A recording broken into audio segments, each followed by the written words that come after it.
PYQ series में स्वागत है आप सभी लोगों का। देखो, इस क्वेश्चन में पूछा है कि 1 नवंबर 1956 से पहले राजस्थान राज्य का अध्यक्ष कहलाता था। तो 1 नवंबर 1956 से पहले राजस्थान का जो प्रमुख था उसे राज प्रमुख कहते थे। उसके बाद ये गवर्नर कहा जाने लगा। तो क्या क्या चीजें और ध्यान रखनी है वो मैंने यहाँ लिख रखी है।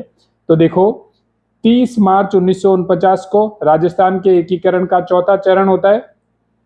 उस चरण में राज प्रमुख पद का गठन किया जाता है और पहला राज प्रमुख बनाया जाता है सवाई मानसिंह को आजीवन समय के लिए, और ये आखिरी भी थे, इनके अलावा और कोई नहीं बना। सवाई मानसिंह को आजीवन समय के लिए राज प्रमुख बनाया गया कब? 30 मार्च 1949 को।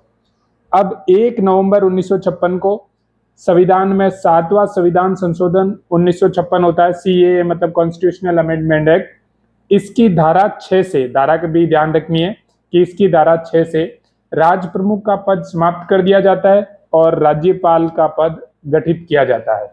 यानी राज्यपाल का पूर्व वाला पद कौन था? राज प्रमुख। या राज प्रमुख का अग्रगामी कौन है? राज्यपाल। उसका आगे वाला पद क्या बन गया? राज्यपाल। ये राज्य पुनर्गठन आयोग की सिफारिश पर ऐसा किया गया था।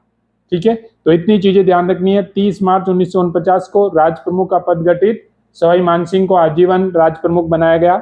1 नवंबर 1956 को 7वां संविधान संशोधन अधिनियम 1956 की धारा 6 के अनुसार राज प्रमुख का पद समाप्त किया गया और राज्यपाल का पद गठित किया गया। ये सारा का सारा काम हुआ है राज्य पुनर्गठन आयोग की सिफारिश पर। चलिए मिलते हैं अगले वीडियो में। धन्यवाद।